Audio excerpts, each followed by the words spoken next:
Next is Eccles-Larmor theory and effect of ionosphere on the propagation of radio wave. As we know, in ionosphere there exist electron and ions, and presence of these electron and ions affect the path of our radio wave, right? सबसे पहले Eccles and Larmor ने theory दी इस ionosphere के radio wave के propagation पे, and उन्होंने ये एज्यूम किया या there is no effect of Earth magnetic field and collision between electron and gas atom, right? They assume that there is no effect of Earth's magnetic field and collision between electron and gaseous atom.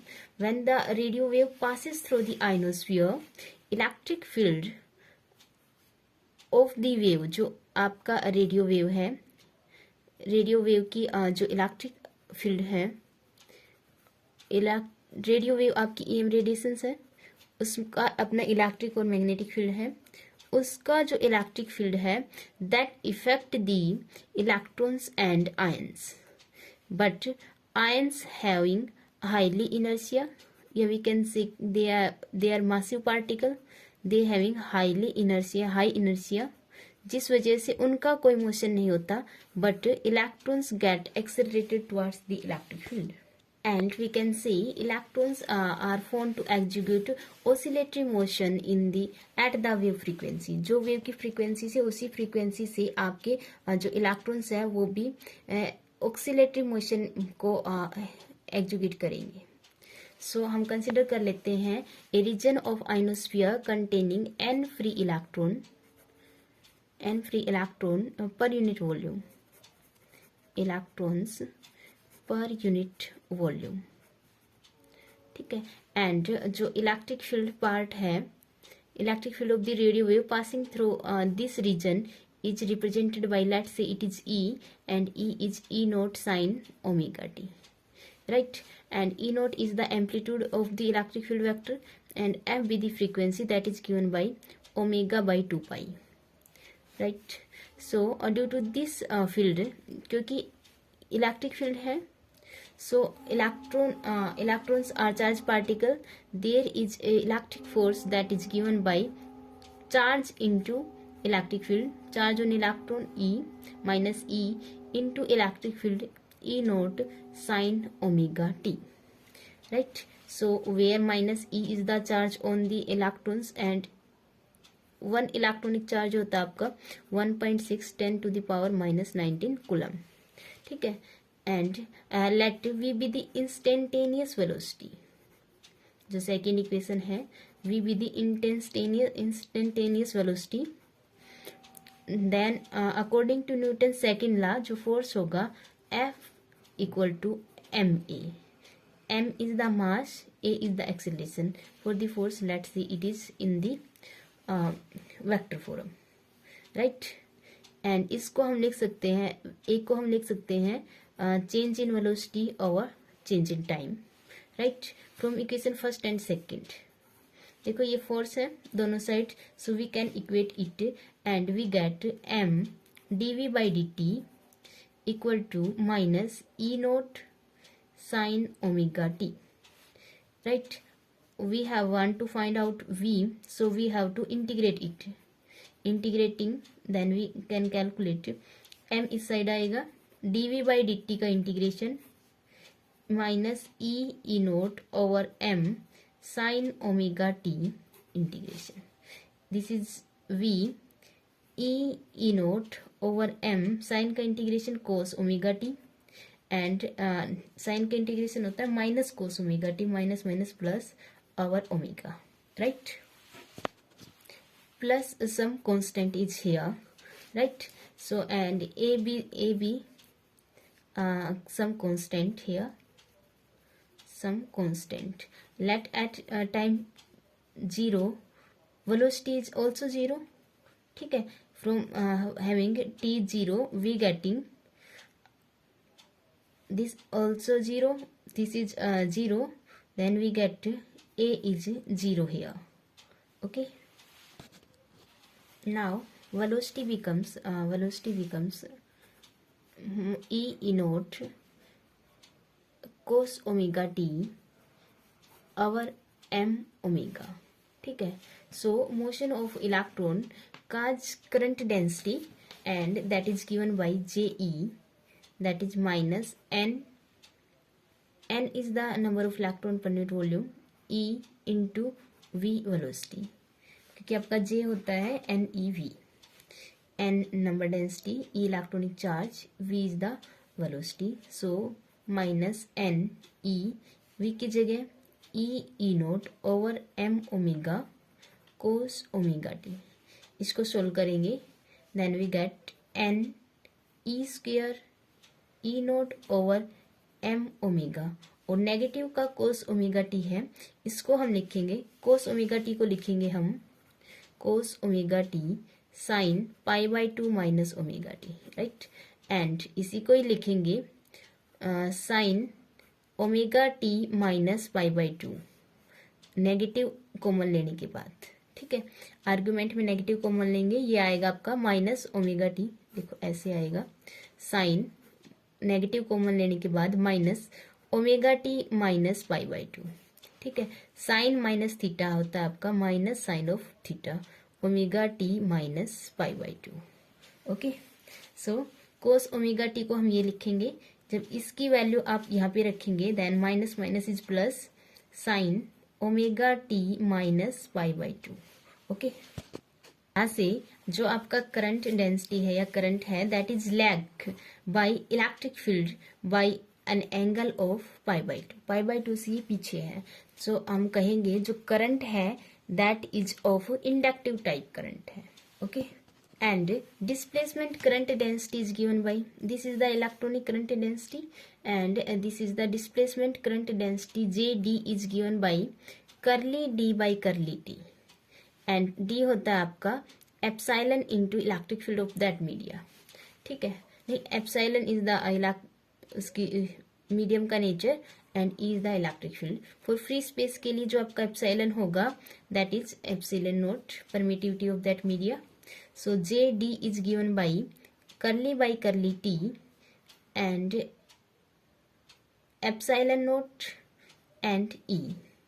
E की जगह हम रखेंगे curly T, epsilon naught is constant bar, E की जगह रखेंगे E naught sin omega T.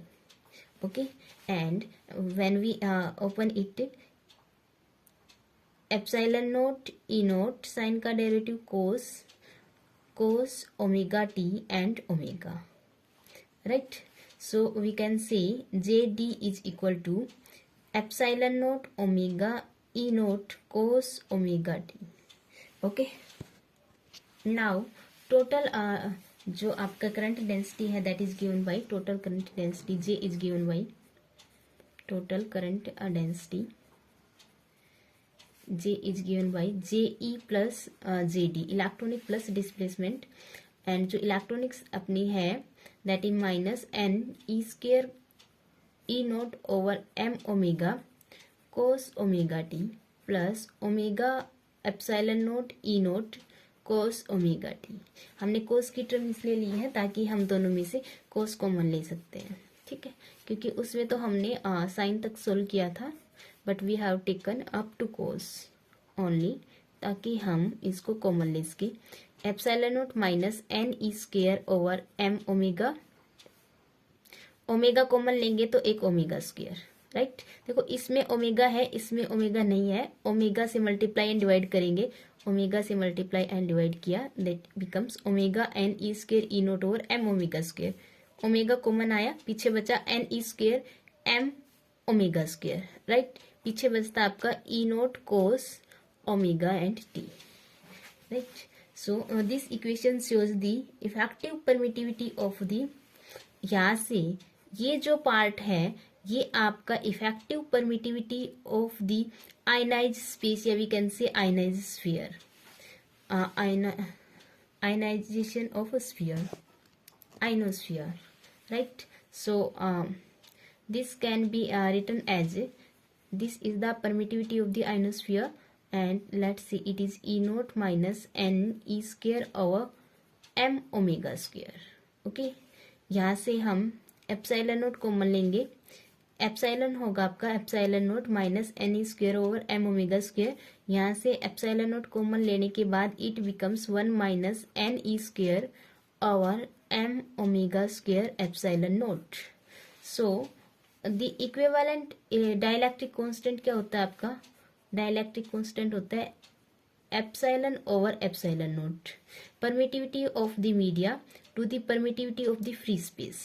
Okay, और यहाँ से एप्सिलॉन बाई एप्सिलॉन नोट होगा आपका 1 minus n e square over M omega square epsilon naught. ठीक है, so it becomes 1 minus n e square over M omega square epsilon naught. ठीक है, यहाँ पे हम ई की वैल्यू रखेंगे 1.610 to the power minus 19 coulomb.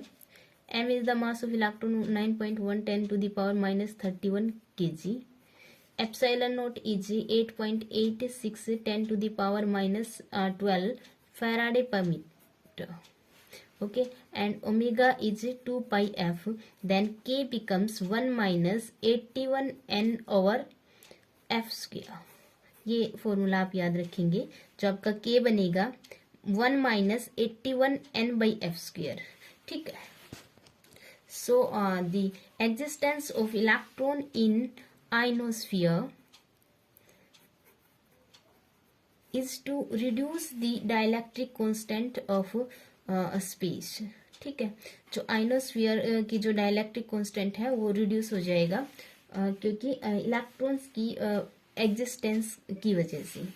सो यहाँ से इट इज इक्विवेलेंट, यहाँ से जो आपका डाइलेक्ट्रिक कांस्टेंट के है that depends upon electronic density पे। ठीक है, एंड फ्रीक्वेंसी पे। n is the number density of electrons and f is the frequency of the wave passing through it। so जो refractive index होता है आपका that is given by under root of k, या we can say under root of dielectric constant, and that is given by 1 minus 81 n by f square। okay, this show that real value of refractive index of ionosphere is always less then. देखो यहाँ से जो real value कब आएगी, real value हमें तब मिलेगी जब ये फैक्टर ऑलवेज लेस देन 1 हो। ठीक है, तब हम अपने जो रिफ्रैक्टिव इंडेक्स आएगा mu is real when this factor is less then 1। Okay, and आपका जो रिफ्रैक्टिव इंडेक्स होगा mu that is always less than unity, less than unity. Right, क्योंकि 1 में से समथिंग माइनस होने के बाद जो आपका म्यू बचेगा that is always less than unity. So जो फेज वेलोसिटी है wave in ionosphere is given by V, phase given by C by mu, that is C over 1 minus ये mu is the 81 n by F square. यहाँ से जो आपकी phase velocity है that is greater than speed of light. Okay, and it is F square not F. यहाँ से अगर आपका एफ स्क्वेयर अगर लेस देन 81 n है देन जो आपका रिफ्रैक्टिव इंडेक्स है दैट बिकम्स इमेजिनरी। राइट, अगर ये आपका स्मॉल है और ये आपका ग्रेटर है than this result is greater than 1। So 1 minus greater than 1 we get negative value and we can say जो आपका म्यू है that is imaginary. Under such condition जो रेडियो वेव है आर एब्जॉर्ब और attenuated at the particular frequency, उस frequency पे ये जो frequency that is less than अगर इतनी है 81 n, तो वो जो फ्रीक्वेंसी है उसको आइनोस्फीयर एब्जॉर्ब कर लेगा। राइट, ये फ्रीक्वेंसी ट्रांसमिट नहीं होगी। कौन सी? जब व्हेन अगर F square is less then 81 n है तो। राइट,